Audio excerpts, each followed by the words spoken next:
Take 4.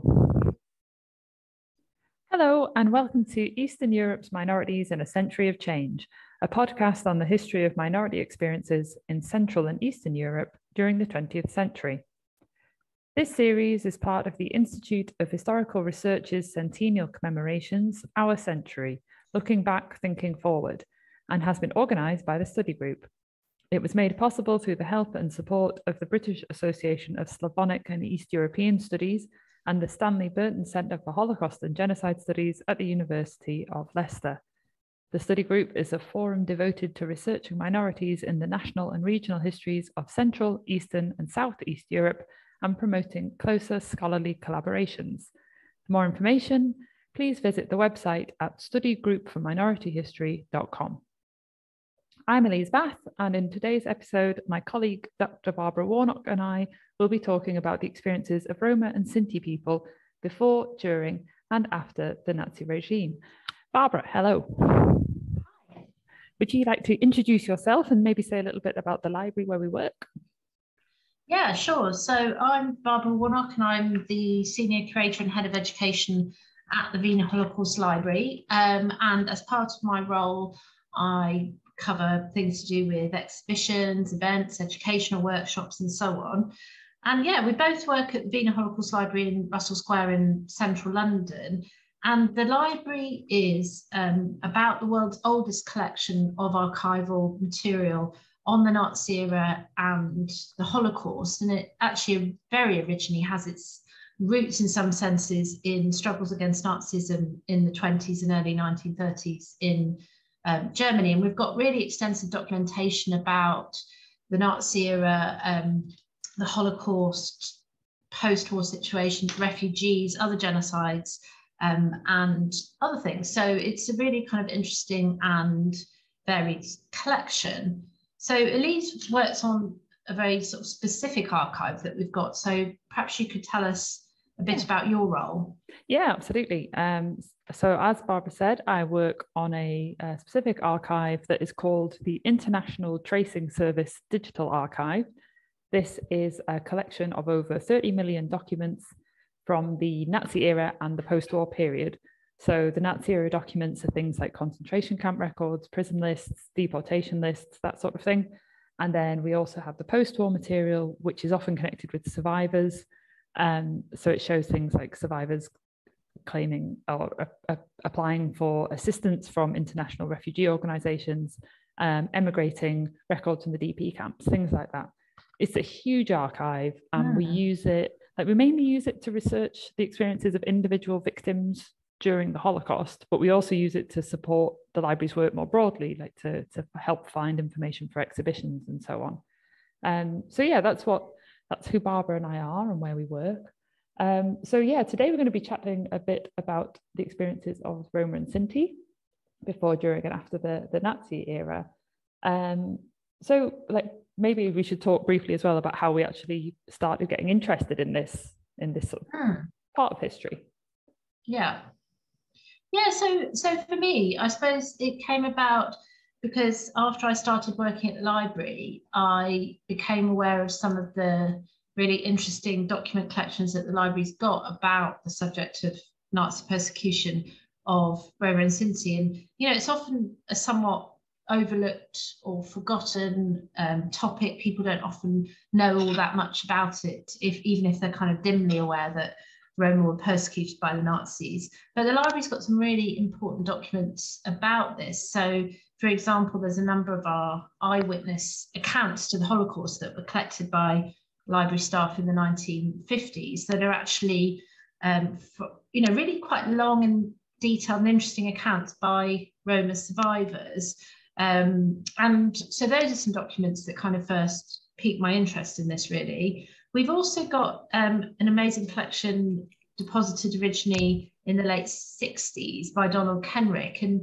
And Kenrick was working with another researcher, Grattan Puxon, and they launched one of the earliest efforts to more systematically document the genocide against the Roma, and then deposited some really important documents in our collection. So these include, for example, summaries of individual Roma survivors' experiences or their families' experiences during the Nazi era. And so looking through those was also kind of something that led me into looking and researching more into the Roma genocide.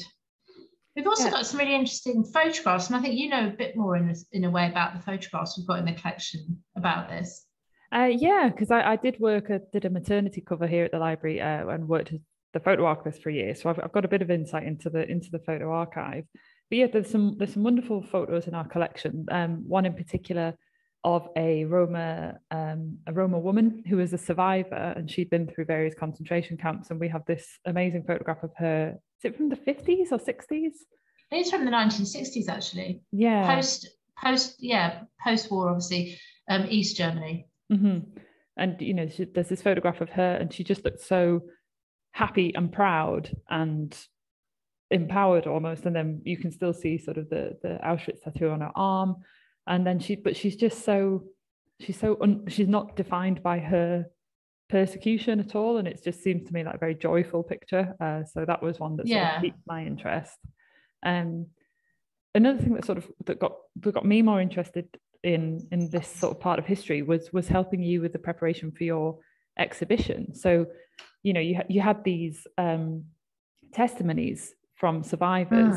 And then I could use that information to go into the ITS digital archive and then pull out the documents that evidence that their persecution. And quite often we were able to find like new details or confirm things that people had said. So it was like this really useful cooperation between us and between the resources that we were using. Yeah, I think for both of us, it was a really great project to work on. The exhibition that the library had about this subject. So this was, 2019 to 20, I think. It sort of ended just before the pandemic started.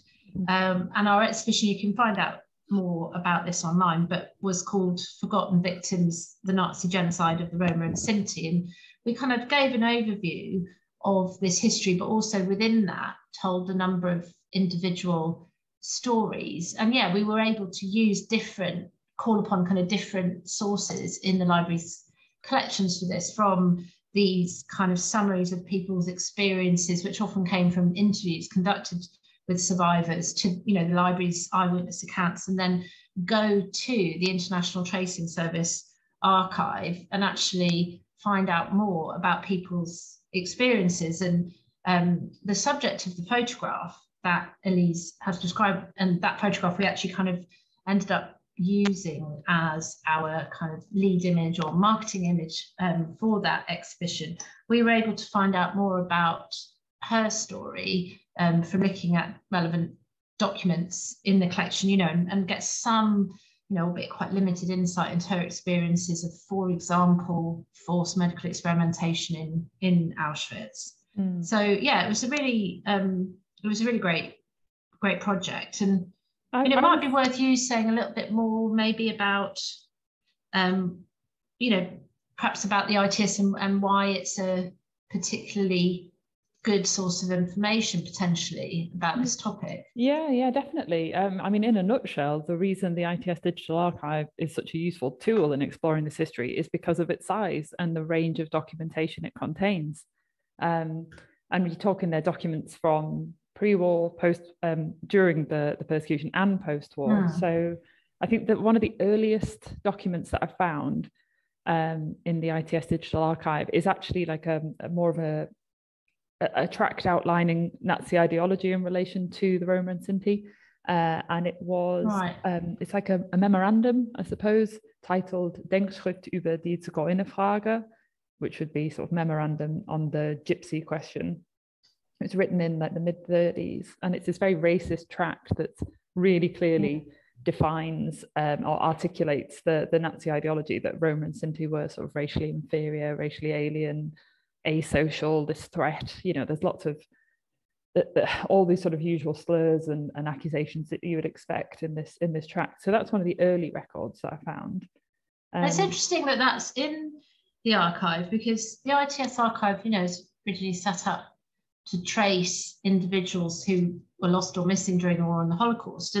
But, you know, it's interesting to find that there's these kind of statements of Nazi policy or ideology contained within the archive as well. Yeah, I really do think the ITS Digital Archive is remarkable. It's just, there's so much material in there. You know, I've worked on it for 5 years now, and I'm still, you know, very aware of its scale ahead of me. Like, it's this massive collection. There's almost sort of endless research possibilities in it. No, it's a fantastic resource.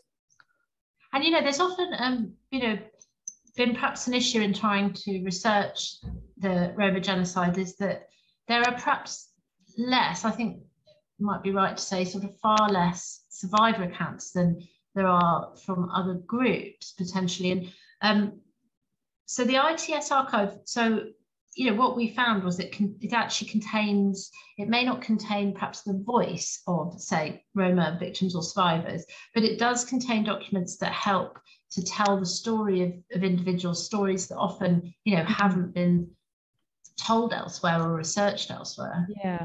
Yeah, so in terms of the material it holds from the persecution itself, there's material like we've got copies of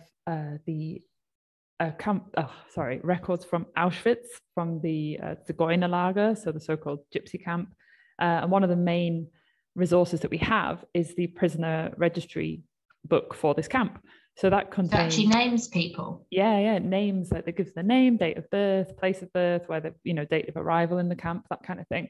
And I think this, and for some people, presumably this is sort of the only record that perhaps remains of what happened to them, which is awful to think about, but it's so good, I suppose, at least to have that name. Absolutely. There's something like 21,000 people named in these documents. You know, I'm talking specifically about the prisoner registers from the so-called gypsy camp. But interestingly, even, you know, we very nearly didn't even have that resource because it was ordered to be destroyed by the SS running the camp. And it was actually the Polish prisoners assigned to clerical duties in the camp who hid them and saved them.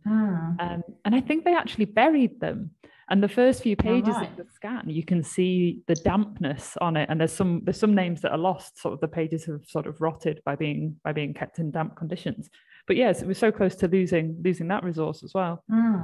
Yeah, I mean, and I suppose, that is a feature of genocide against the Jews and Roma, that unfortunately so many incidents, you know, weren't necessarily properly recorded or names have been lost.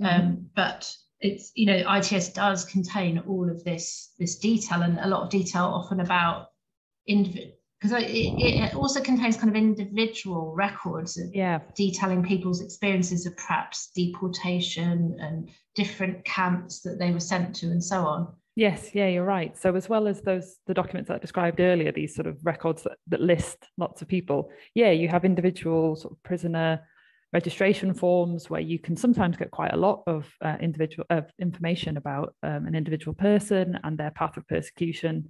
So you can sometimes they're listed along with relatives as well. So you can begin to rebuild a family tree almost.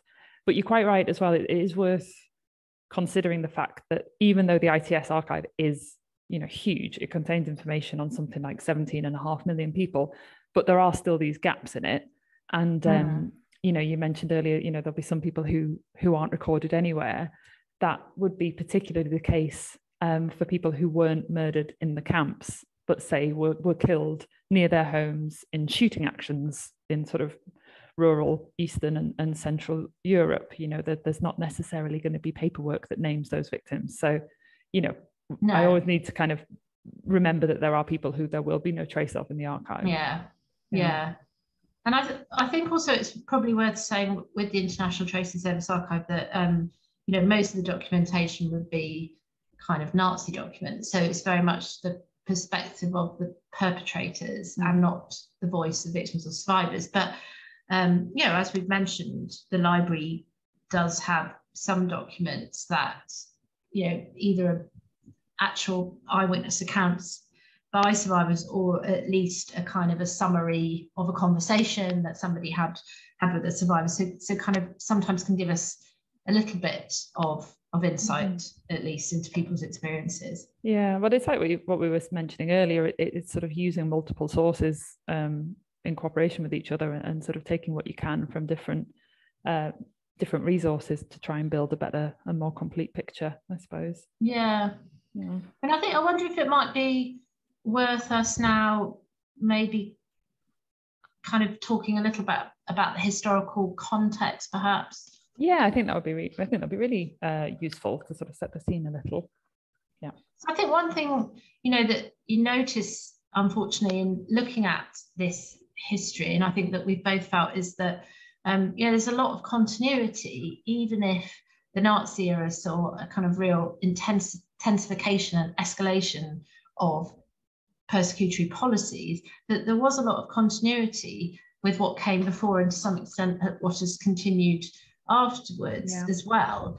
So 19th century, there were many anti-Roma measures in place across Europe, and even in Weimar Germany, there was actually a law passed, for example, in Bavaria in 1926, which was called the Law Combating Gypsies, Vagabonds, and the Work Shy. And so this is a kind of targeted measure, partly against Roma, happening during the Weimar era. Mm-hmm.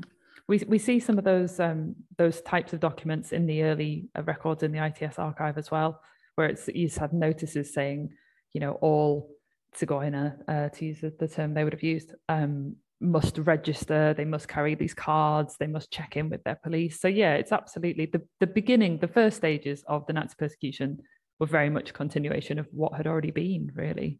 Yeah, and I think it's probably worth us just saying that the term Zigeuner is the German word for gypsies, and it's kind of got rather offensive connotations, but not surprisingly, it was the term that the Nazis used, and the term that's on Nazi era documents. Mm-hmm. But yeah, I mean, as you mentioned, the initial Nazi era was in some ways just a continuation, but there were measures that started fairly early on, which increased persecution against Roma and Sinti in Germany. So, by the mid-30s, Roma were banned from some occupations. For example, after the Nuremberg race laws were enacted, the Nazi regime clarified that they also applied to Roma and not just to Jews. So, Roma were banned from intermarriage with non-Roma Germans and so on. So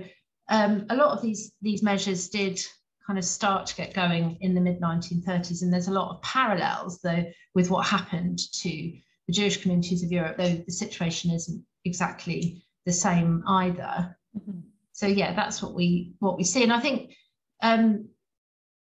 you also get the development of camps, and we've seen this in a lot of the records that you've looked at as well.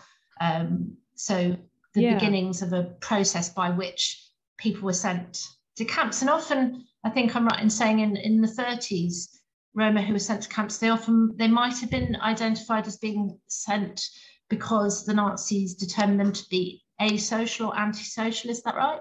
Yeah. So the term that you'll often see on prisoner registration forms is asocial. So, behaving in a way that is contradictory to the betterment of the Reich, say. It was pretty much a catch-all term. But as time progresses, you see more and more reason for arrest just being given as Zigeuner. So yeah, as Barbara pointed out, whenever I'm saying the word Zigeuner, I'm saying it in sort of quote marks. It's not a term I would use lightly. And so I think that's quite revealing, this reason for arrest. It's not anything to do with the behavior anymore. It's becoming more and more to do with who these people are. So it's becoming much more racially motivated rather than, or rather much more explicitly racially motivated rather than motivated by behavior.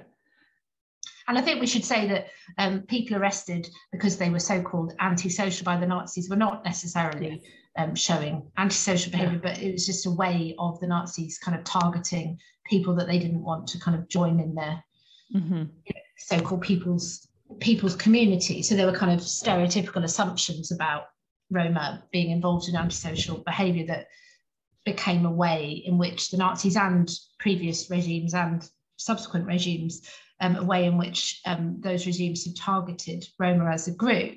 But as Elise says, over time, Nazi policy did become more explicitly racialized in relation to Roma. So, Roma weren't perhaps at the heart of Nazi racial thinking in the way that Jews were, but you can certainly see, by the late 1930s, by about 1938, that it's quite clear that those, many in the SS, for example, would have perceived Roma as a kind of undesirable racial group.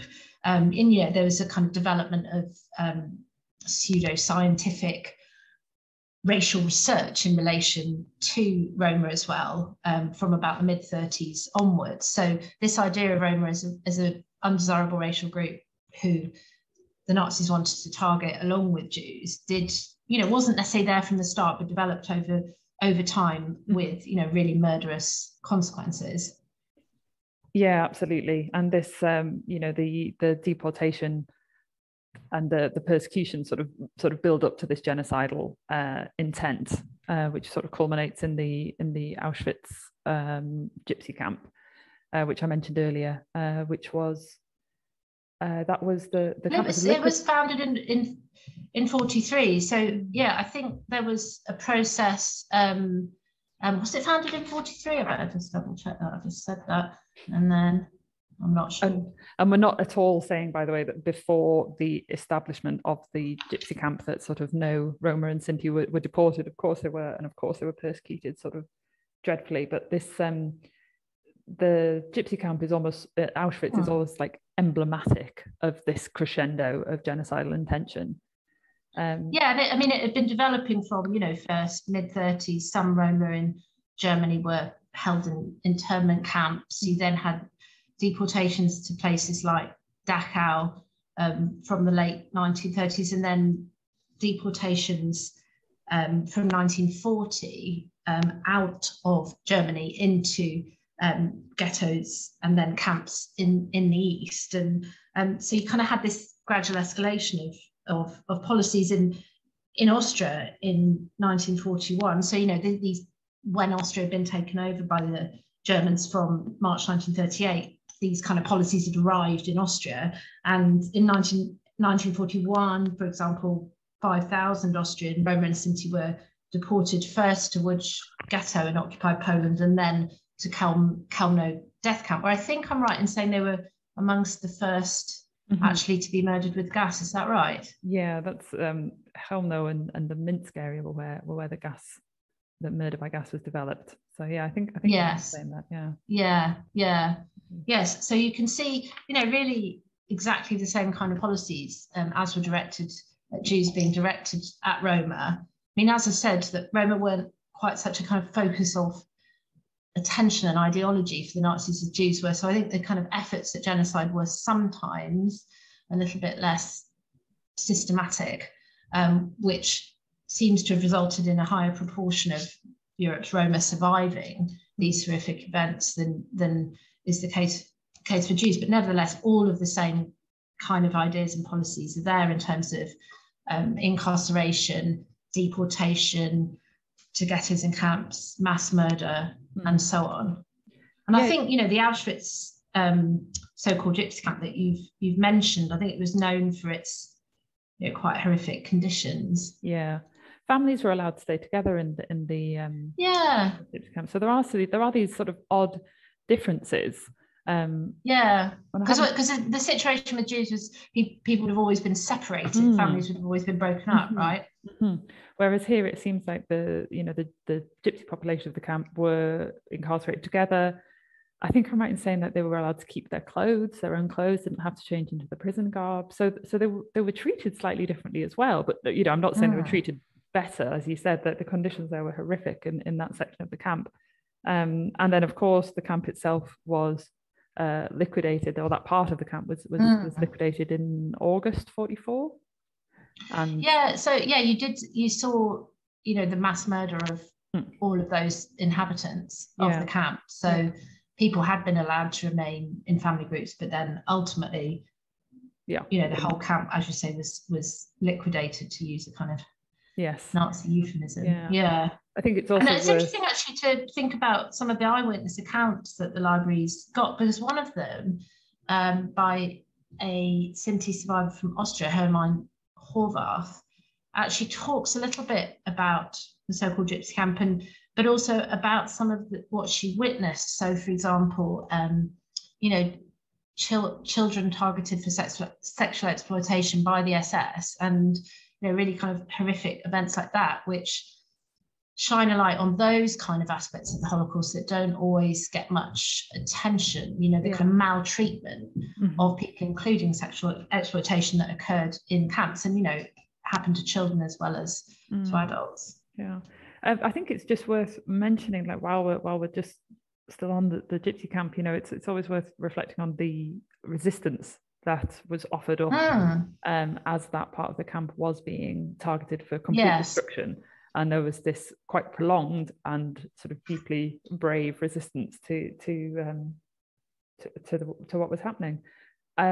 I also sort of just want to mention, because I know sometimes, if we're talking about sort of, this section of the camp was cleared and everyone was murdered, it's like, well, how do you have eyewitness testimonies? How do you have, like, Hermine Horvath's testimony? Yes, a good point. So it's worth knowing that, a number of people from that part of the camp would be or were transported to other camps within the Nazi regime. So I think Hermine Horvath was transferred to Ravensbrück, and that's why she's managed to survive. Other men in particular were transported to Buchenwald as forced labor battalions. So that's why you can, some people did manage to survive, but often it was sort of more luck. And this was as slave laborers. Yeah, as slave laborers. Yeah. So there's always an element. And so, as with the genocide against the Jews, younger people, though not too young, but perhaps sort of older teenagers and people in their 20s were somewhat more likely to survive because they might be selected for labour. And obviously, to be selected for Nazi slave labour was a horrific fate, but it did give people of a certain age a slightly higher chance of survival. Yeah, wasn't Hermine Horvath? She was sort of in her early 20s, wasn't she? So she was I mean, she suffered a lot of maltreatment and was not long lived. She died, it would seem, partly because of the maltreatment she'd experienced not that long actually after she gave testimony, still as quite a young woman, to the Wiener Library in the 50s. Yeah.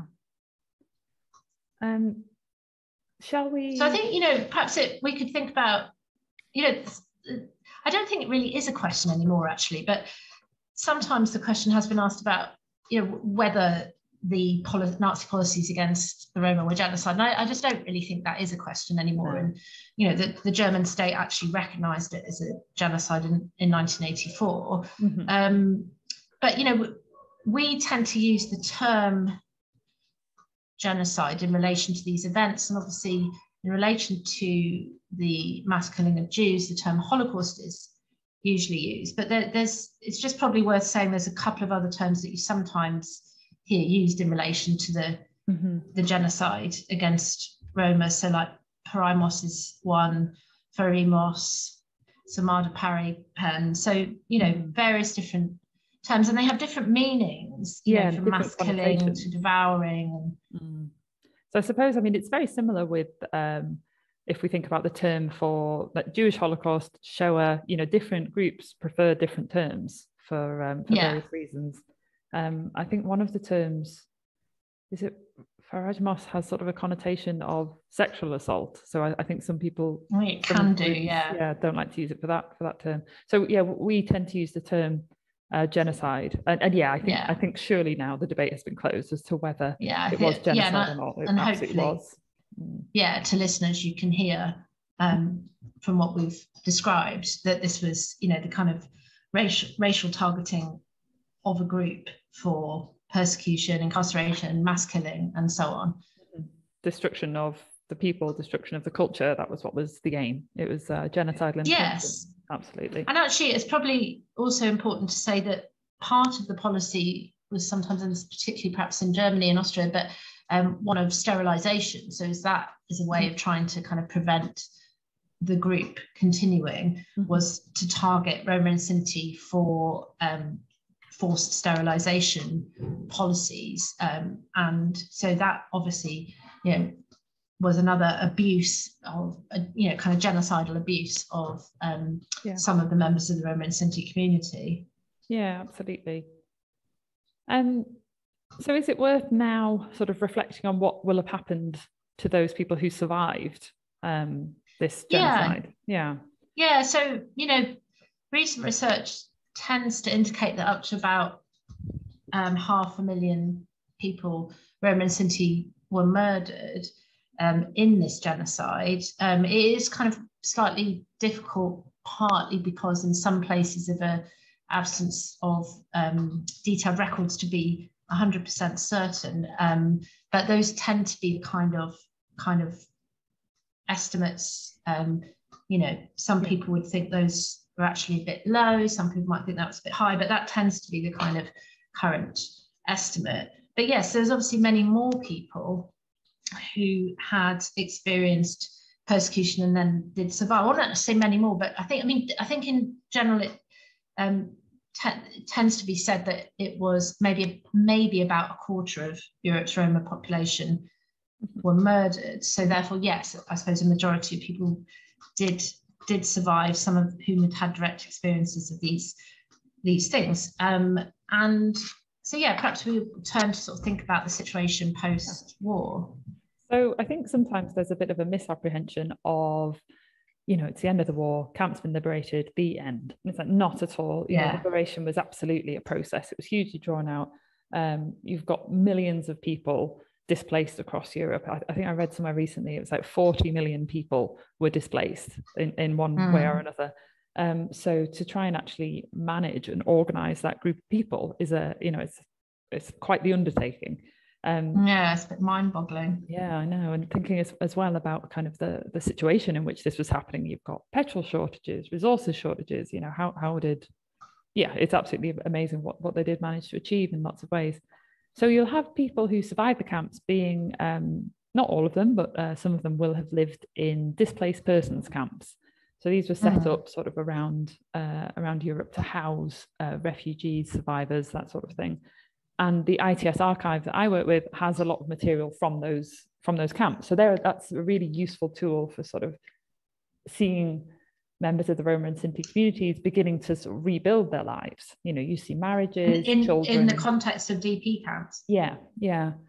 And then another thing that's really helpful is when these Roma and Sinti survivors made applications to the international refugee organizations for help and support. Now, this might be, in the very early days, this would literally have been sort of food, clothes, very basic humanitarian needs were being met. But when you start to see these applications coming in a bit later on, it's things like we want help emigrating, we want help sort of learning a trade and that sort of thing. And these documents can be really detailed. So they're sort of a fantastic way to sort of see what people have been through, what their hopes are, and how they're living in like the displaced person sort of world, really. And these are forms filled in by Roma and Sinti survivors in camps. In displaced persons camps. Yes, in displaced persons camps. So you get kind of maybe some insight into what they're feeling and their experiences. Do you know what's really interesting in those? I say interesting, but it's very depressing, is you see as time passes and as the persecution becomes further and further in the past, an increasing hardening of opinion from the authorities in relation to Roma and Sintis. So you start to see, it's so awful. Like in the immediate sort of weeks and months when there was no question of, a person suffering. If you've been in the concentration camp system for a few years, I don't think anyone is going to deny you've been a victim of Nazi persecution. But once those sort of physical signs of abuse had sort of faded or recovered, you see this suspicion coming back in where authorities are starting to say like, well, were you targeted racially or were you targeted because you're actually a criminal? And you start to see this. And so, yes, it kind of, not necessarily there in the immediate moment that the war had ended, but kind of creeping back and showing that sort of continuity that we've talked about in terms of prejudicial attitudes towards Roma that were there before the Nazi era and unfortunately remained after. I mean, there was a case I remember actually from preparing the exhibition where we've got a little copy of a person's kind of life history, really, that's been gathered as a form of testimony and deposited at the library. And this is Hans Braun, and he was from a Sinti family from Germany, and he sort of describes different aspects of his pre-Nazi era life and so on. But then actually looking in the ITS, you actually found some documents relating to much later and to his attempts to claim compensation post-war and in the sort of late 40s and into the early 50s.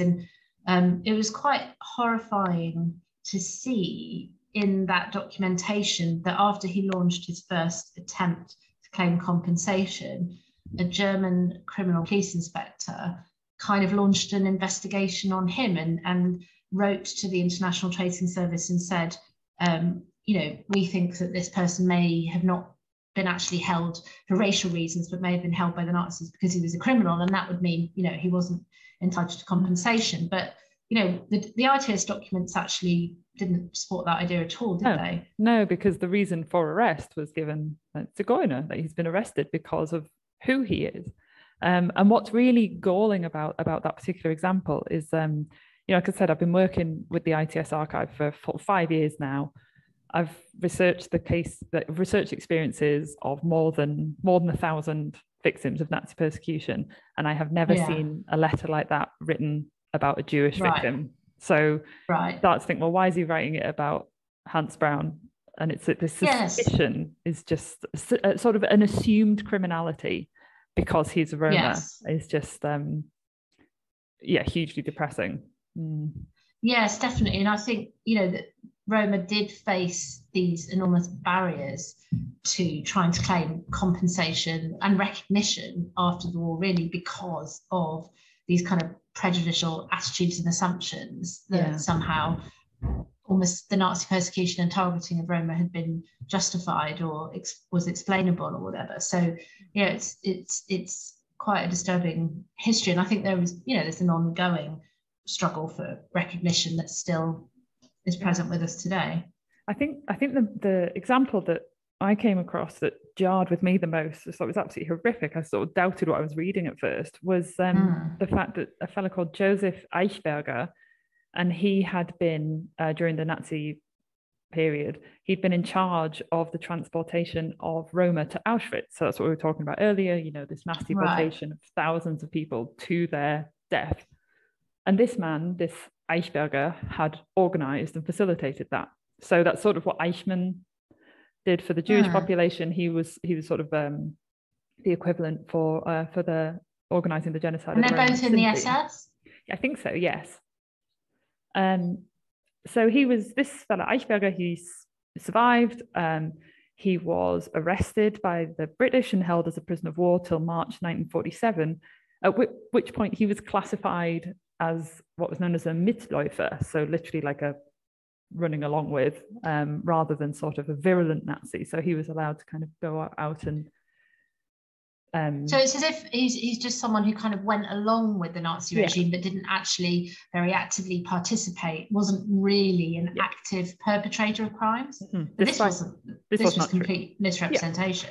I literally was all, responsible for the deportation of thousands to Auschwitz. But what really galls me is that after his release, he was appointed as the head of the Gypsy Department, so-called Gypsy Department at the Bavarian Police in Munich. And he was actually put in charge of the so-called Gypsy files. And you think, how is it possible that a man who has been so instrumental in the genocide or the attempted genocide of a people responsible for the deaths of thousands is now, after the war, not only released after 3 years, but actually put in a position of power over those same people again? It's just, I couldn't believe it when I read it. I just thought it was absolutely... No, it's quite horrific. Yeah. And I mean, I don't, in terms of the Hans Braun case that we've mentioned, this criminal police inspector who seems to have kind of wanted to investigate him, I don't know anything about him, but it might very well be the case that he was a criminal police inspector during the Nazi regime. I think that's one problem that Roma faced in gaining, recognition and compensation, was that, it's quite in the early years after the war. There's quite a lot of kind of, in West Germany at least, continuity of personnel. Yeah, hugely. In security service and police and so on. Mm-hmm. Yeah, though, I mean, there was this sort of attitude, though. It seems this continued suspicion, an assumption of criminality, does seem to sort of continue all through various levels of sort of West German government at the time. So I know in 1959, there was a federal Supreme Court decision that what had been done to the Roma and Sinti could not be compared with what had been done to the Jewish population, because, and I'm quoting here, because Jews do not possess the characteristics that had turned the gypsy living a gypsy lifestyle into a national plague long before the advent of National Socialism. So you think, like, can you imagine sort of trying to claim compensation, trying to sort of gain any form of justice when you're dealing with a bureaucracy that is so when your people are referred to as the national plague. It's very disturbing, and I think there has been more recognition in recent decades. I think I might have said earlier there was recognition from the German government in 1984. It's actually 1982 if I did say 1984. But there has been some memorialization, but often with memorials, it's tended to be kind of Roma groups pushing for the memorialization. None of it has kind of been easy. And I think, everyone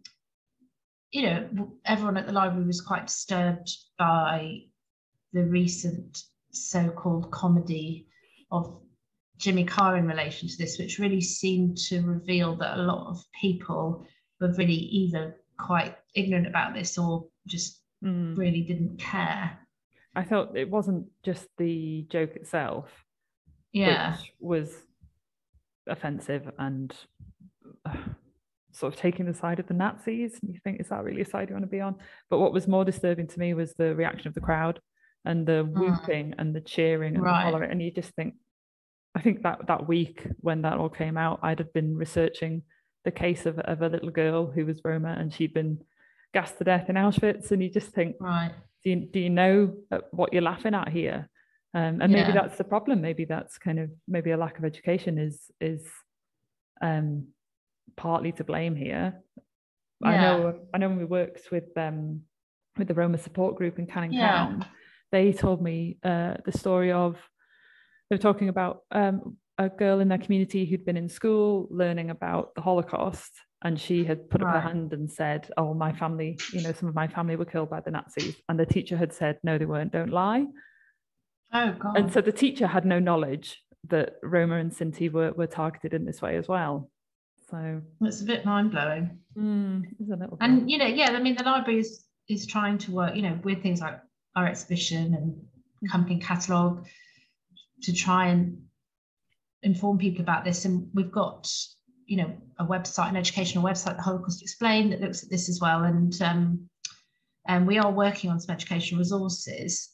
So we kind of aim to try as far as we can to sort of do our bit in this area, but recognise it's, there's still an awful lot of work to be done. And the Roma Support Group are a great organisation, kind of supporting Roma in all sorts of different ways, but in recent years they've had more educational initiatives and oral history initiatives as well that have kind of brought them, I think, more into contact with this history.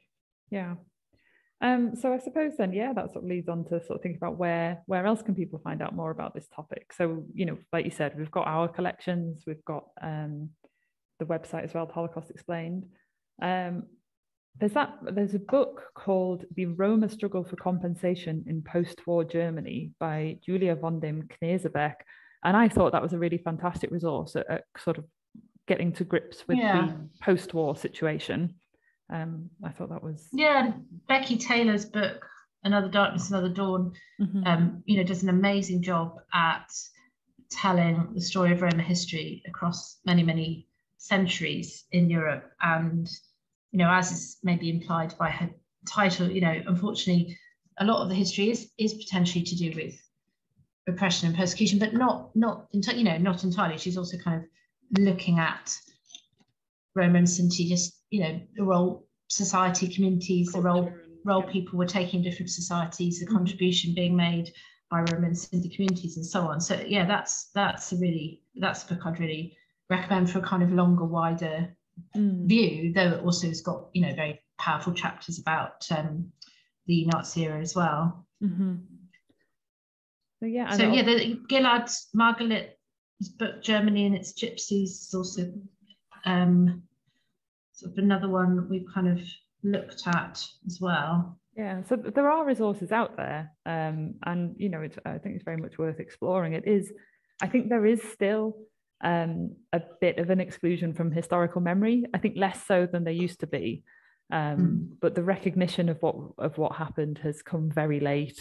You know, there was even something in the news, I think it was just before COVID, about the memorial to the Roma and Sinti in Berlin possibly being destroyed because they want to build a metro line there. And you think I can't imagine a world in which... it's so disrespectful. Yeah. So, and I haven't actually chased up on that, so I don't know whether that has been shelved because of COVID or maybe because of the, you know, the outcry.